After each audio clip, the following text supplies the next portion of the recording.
We at Math2Market asked ourselves, how does the mechanical strain in lithium-ion electrodes induced during charging and discharging affect the aging behavior of electrodes?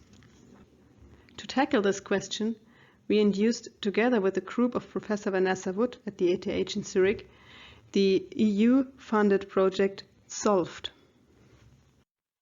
In this project, we address the mechanical degradation of lithium-ion electrodes during charging using an experimental as well as a theoretical and simulative approach. The experimental approach is to analyze the microstructure of an NMC cathode and a graphite anode through 3D in operando X-ray tomography and through electrochemical characterization. The digital approach is to use GeoDict to simulate the local stresses and expansion of the electrode microstructures due to the local lithium-ion concentration in the active material during charging and discharging of the battery.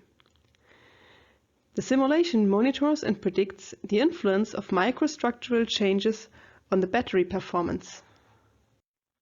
There are several reasons why a battery may age and finally fail.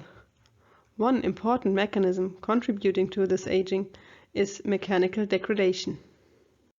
Lithium that enters an electrode during charging or operating a lithium-ion battery leads to expansion or contraction of the active material.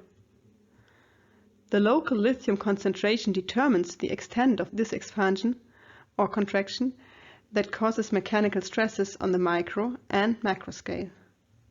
These stresses during cycling of the battery lead to degradation of the material due to cracks, delamination, and deformation of the inactive layers and the casing.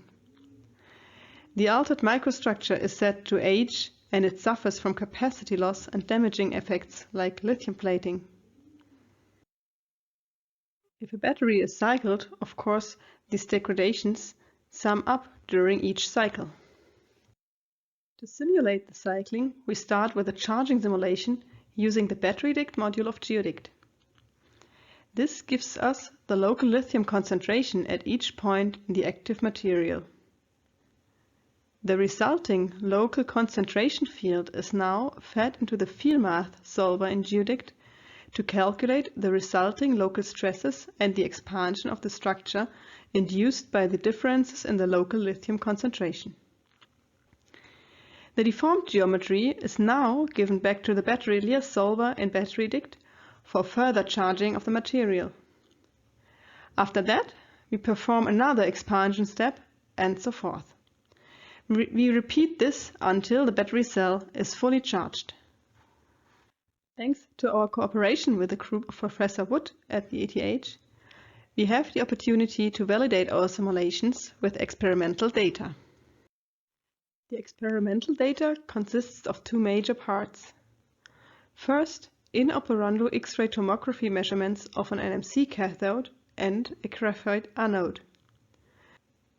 The second part are electrochemical characterizations of the same materials. The combination of these measurements gives us the possibility to parameterize and validate the simulation. On the simulation side, several improvements had to be made into GeoDict to allow for this kind of complex simulations.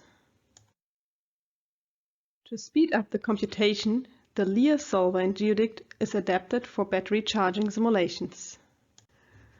Cycling protocols were defined to cycle the virtual battery to control the charging and discharging simulations for the automated coupling of electrochemical and mechanical deformation simulations.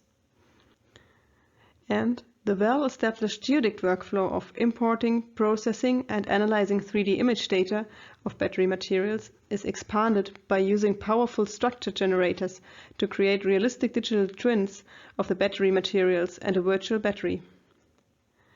Additionally, the damage due to mechanical deformation is simulated. For the validation of the simulation results, a comparison with the experimental data was done.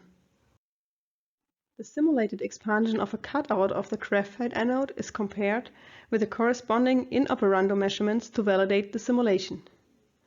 The total expansion of the particles is 10% in the measurement and 9.8% in the simulation, with free boundary conditions for the simulation. A comparison of a slice of the structure for 60% state of charge is shown on the left. Voxels with the same material in the measurement and the simulation are shown in white for electrolyte and in gray for graphite. Voxels that are labeled differently in the simulation and the measurement are shown in blue and red, respectively. These differences are caused mainly by the fact that the simulation results shown are for isotropic expansion. Due to the orientation of the graphite flakes, the real expansion is anisotropic. This is observed in the measurement. This anisotropic expansion of graphite will be simulated as a next step in the project. Reliable quantitative simulations are the way to a time-saving and streamlined approach to find new battery prototype materials with superior lifetime and performance. This unique digital workflow represents an efficient, state-of-the-art methodology to digital R&D material design for energy materials in e-mobility and energy storage. Thank you for your interest, and if you want to follow up on this topic, please feel free to contact me at Math2Market. Thank you.